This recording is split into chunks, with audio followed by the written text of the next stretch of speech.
17 teams will make up the bracket. They'll be playing for that trophy right there, the 2023 NCAA Division I Lacrosse Championship Trophy. Chris Cotter, Quint Kesnick, Paul Carcaterra over the next half hour will reveal the 17 teams in the bracket, 9 automatic qualifiers, 8 at-large teams, and who they'll be playing next weekend. But first, guys, let's just talk about this great week of championship lacrosse that we just saw, all the conference championships. Q, what struck out to you? The Michigan win really struck me because you think about a hallmark moment for a program that's 12 years old, Power 5 program, a name brand, a significant moment for them. Congratulations to Kevin Connery, original coach John Paul. And I think that this story is bigger than lacrosse. For me, it was Utah. Andrew McMinn, this program, he's coaching Utah Utes right now. It was started as a club program. Brian Holman and his staff 5 years ago make that transition to Division I. They win the A-Sun in year 5 in existence in Division I, and they're fun to watch, too. They're the second highest scoring offense in college lacrosse. So the Utes, Mountain West team, they are bringing it offensively, and I love their style, too. They run and gun. You think about it, an automatic qualifier, and just as you mentioned, their 4th year in Division I lacrosse, the westernmost team to ever make the NCAA tournament out of Utah. So you got a Pac-12 team that's making it. You got a Big Ten team in a sports powerhouse in Michigan that's never been there before, also making it. Those are 2 of the automatic qualifiers. Let's show you the rest of them right now. You know who they are, but here is a recap of how these teams navigated championship weekend. And Clark, when you take a look at these 9 teams, obviously you talk about Utah, you talk about Michigan. What else jumps out at you? Army. Last year, I thought Joe Alberici's team was made for a run, and they didn't make the NCAA tournament. They had 19 seniors who got a lot of playing time. So you thought it would take another couple years for him to get that program back. They are playing big-time defense. They locked down. For the last 10 years, they've been top 10 in national scoring defense. So that is a team that you don't want to mess with in round 1.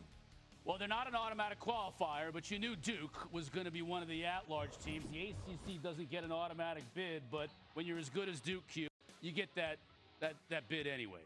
Top to bottom, this roster is loaded. Brendan O'Neill leads the way. He's the star on the left-handed side. Andrew McAdory, Dyson Williams on attack. Jake Naso's been a difference maker facing off.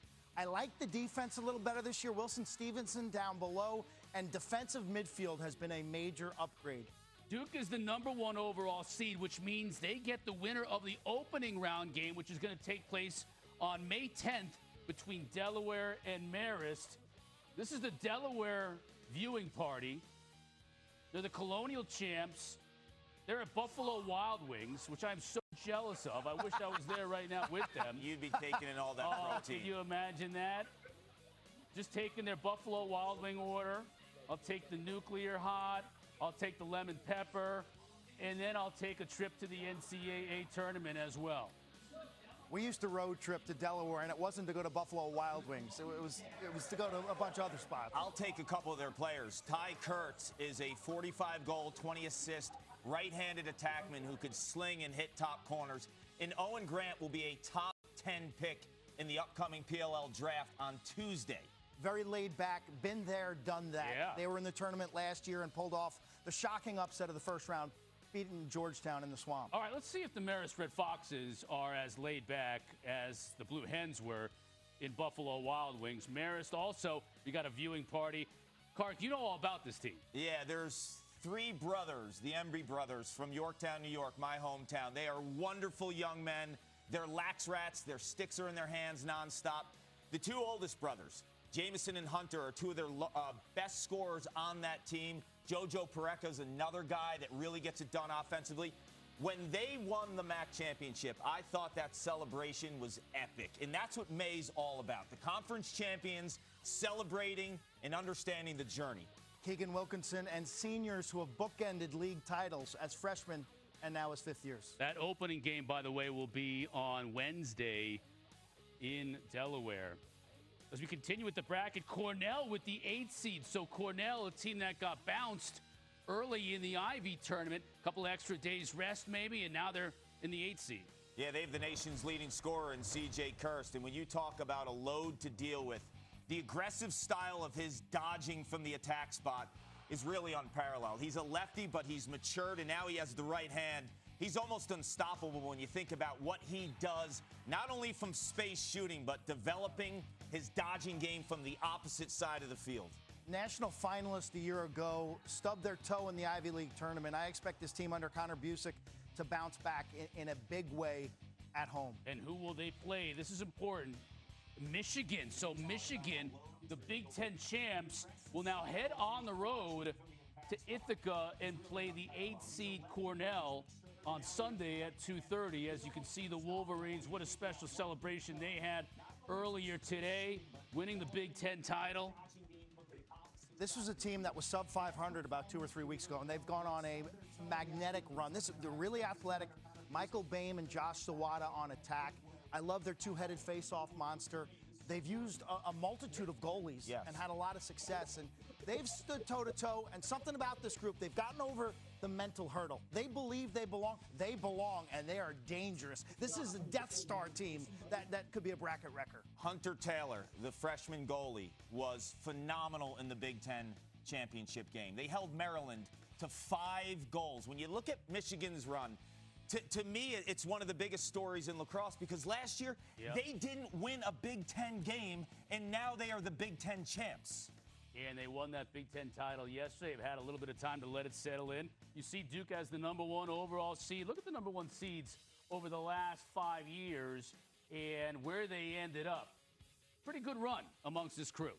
You go back, 18 of the last 19 #1 seeds have qualified for championship weekend. That's a big difference when you're 1 compared to the stats for 2, 3, and 4, and 5. 5 of the 17 teams and where they are in the bracket have been revealed. We still have a full bracket left to go, so you don't want to go anywhere. We'll unveil where the rest of the field fits in and who they'll play on opening weekend. And the committee chair, Brandon McNeil, is going to join us to explain their rationale in terms of why they put certain teams in and where they had them seated. That's all coming up still on the Men's Selection Show. This is one of those forever games. So unpredictable. You don't know who your star is going to be, and it doesn't matter. The wealth is spread out. Speeding inside, back to the wing. Shot, score! A first quarter hat trick for DeMeo. They don't let you rest. They don't let you get set up. A season for the ages and a team for all time.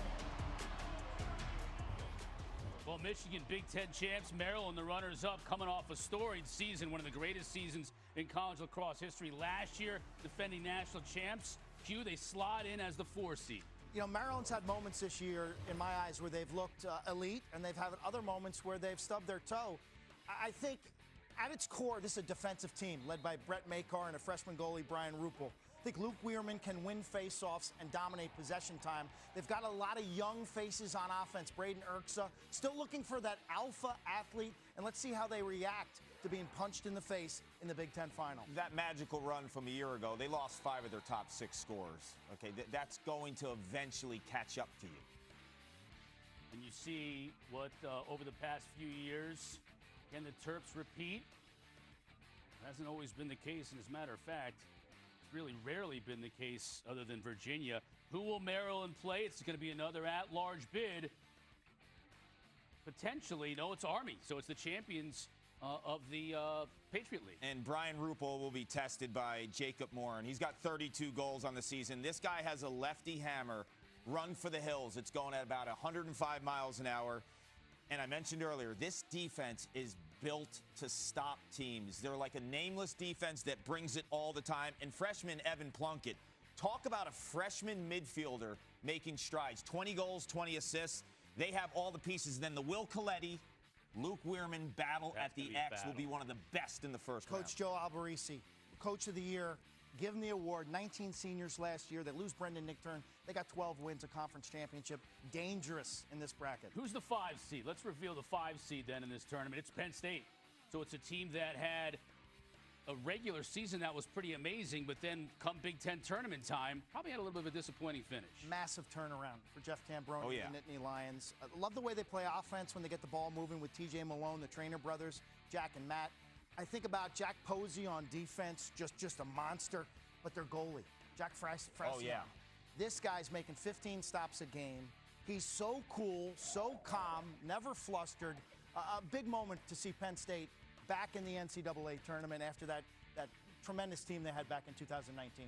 Who will Penn State play? That game Sunday night, 7:30, Princeton. So the Ivy League champs, that's an interesting matchup. Penn State with the 5 seed playing the Ivy League champs and one of the hottest teams in the country, and there they are. There they are. They're coining this celebration. Talk about a goalie matchup. Fracione and Gianfrancaro, right? That is an elite matchup. When I look at this team has been playing single elimination lacrosse for the last month. They've been nicked up. They've had to go to their second and third options all across the board. Matt Madelon has done an incredible job with this team. They have some guys on offense that you really have to match up with in terms of Coulter Mackesy stretches with the left hand. And Jake Stevens in the Ivy Championship this weekend, I thought his play was phenomenal. He was 6 for 6 shooting today against Yale in the championship. Let's move on and see who the number 3 seed is. I think we know it's one of a couple of teams because of the way the season has gone. The top 3 teams have been the top 3 teams all year, and it's Notre Dame coming in at number 3. They'll play at home there at Arlotta Saturday at 2:30. The Irish have been special all year. Snubbed a year ago. They're back in the big dance looking for their first NCAA championship. The Kavanaugh brothers set the tone. Chris and Pat Kavanaugh playing attack. They get greasy goals, ground ball goals, riding goals. You got power at midfield with Eric Dobson. You've got the typical Notre Dame defense in front of a brick wall of a goaltender in Liam Entenmann. Talk about a team that's on a mission. A few weeks ago, I was at Arlotta, their stadium, and in their locker room. All their lockers, in the back of their lockers, have last year's bracket posted. Yeah. Okay, they are on a mission. Let's continue to look at this year's bracket and see who they'll play. Utah, we mentioned the A-Sun champs. Utah making their first ever trip to the tournament, and they'll go to Arlotta and play Notre Dame. So that is going to be a task for them for sure. Let's move on. The 6th seed, Johns Hopkins. Talk about a turnaround season. Peter Millman's had a great year this year. Great year. This Hopkins team, I think about the additions of offensive coordinator John Crawley, Russell Melendez, a transfer at attack, Alex Mazzone, a long pole and close defender who transferred in, and all the existing parts, guys like Garrett Degnan. They've just raised their game. And Hopkins is playing Hopkins lacrosse once again. The effort plays, the clean offense, the clean defense. And as an alum, proud of this group for changing the narrative. It's like those guys were all getting ready to go study for finals or something. Who does Hopkins play on Sunday? Bryant. So Bryant's team out of the America East. Yeah, props to Brad Ross, first-year coach at Bryant. This team offensively likes to run and gun. This is not going to be an easy stop for Hopkins. They're top 10 nationally in scoring. Kevin Groeninger in the America East final against Albany, 5 goals, 2 assists. Nathan Laliberti at the face-off dot, 60% on the season. So a team that can run and gun and then can get possessions and make it and take it, that is going to be a really tough game for Johns Hopkins in round 1. I'm just waiting for the explosion. I figure that these guys in Rhode Island are gonna lose their minds. Am I gonna be right on this, or am I gonna be wrong? Yes. Okay, I had a good feeling about that crew. Bunch of derelicts. Bryant pulled a near upset a couple years ago at Virginia, right? Clark, didn't you cover that game? Didn't you cover that game? Late into the fourth quarter. They were an inch away. Be careful. Be careful with this group in Charm City. Yes. Talk about a team that has turned it around as we continue to look down throughout the bracket. A team that got off to a really slow start, right, when we were expecting a lot from them. And then they turned it around, and that's going to be we're going to get to Georgetown here in a little bit. But first, let's show you what's next, then. It's going to be Virginia. That's what we're doing, right? Yes. Let's show the brackets. Virginia coming in Saturday at noon, the number 2 seed. So we knew with the Duke at 1 and with Notre Dame at 3, Virginia was going to be 2. What separates Virginia is their attack line, right? Connor Schellenberger is their quarterback, and then they have 2 top 5 scorers in the country in Xander Dixon and Peyton Cormier. And they play the inside better than any tandem in America. So when you play Virginia, you have to stop Schellenberger, who's been the headliner since they won a championship his freshman year 2 years ago. But the inside presence just opens up the entire offense for Sean Kerwin, the offensive coordinator. They got 2 stoppers on defense in Cade Sawstad and Cole Kastner. They got a sophomore goalie right now who is on fire in Matt Nunes and Petey LaSala. Not only does he win faceoffs, but he scores goals. In big moments. Athletic, super fast team. They can get up and down the field. Let's see if this is going to be a quick trip. I have a feeling it's going to be for Virginia and their opponent, and it is. Richmond will hop on, what is that, 63 between Richmond and Charlottesville, and they'll make it like about an hour trip. Don't be speeding on I-29 down in Charlotte. Dan Shamati has been coaching at Richmond for 10 years. He's won conference championships 5 times. Dalton Young, an established scorer, 69 points on the season. Shamati is a star of a coach. Back at it, too. As Richmond, we see the Spiders, 8-10 champs, a new conference for them this year. Same old conference champions, though. And I got one prediction. When these two teams met earlier in the year, the final score was 25-8. That ain't happening. This is going to be a lot closer. Richmond's come a long way since then. The Madonna brothers, Lance and Derek, Dalton Young, you mentioned. They're too proud to let that happen again. So I mentioned we talk about Georgetown. Let's do it right now. Georgetown, the Hoyas come in as a 7th seed. Kevin Warren, a lot expected of him this year. Started the season 0-3, but as you can see, they've won 12 straight since that tough start. Yeah, they lost in the first round of the NCAA tournament last year as a 2 seed. Dropped their first league games. Well, they've rattled off 12 straight. This is a lineup with star power. They've got 4 seniors who are going to be picked next Tuesday right here in this studio when they have the PLL draft on Tuesday, May 9th. They got on offense, they got Tucker Dordovic, Ryan Minikis, James Riley, their Fogo will be taken, and defensively, Will Bowen will also be selected. They've just continued to improve all season long. This is a powerhouse roster. How do they handle the big moment? You know, last year they had a higher ranking going into the first round, and Delaware came to their home turf and upset them.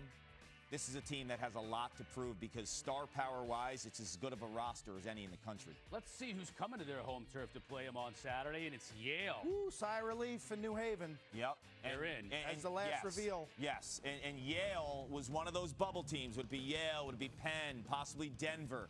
You know, Matt Browndow has been the guy since he arrived on campus in 2019 in terms of his scoring. But Chris Lyons' emergence as a sophomore dodging righty attackman. He's 2nd in the country in scoring. Brad Sharp's the mid. He's athletic as anyone. Leo Johnson on the left-hand side. This is a first-line attack unit that led the Ivy, those 3 guys, in scoring. That tandem has been incredible. But the consistency has plagued the team that won a championship in 2018. Which version of Yale will we get?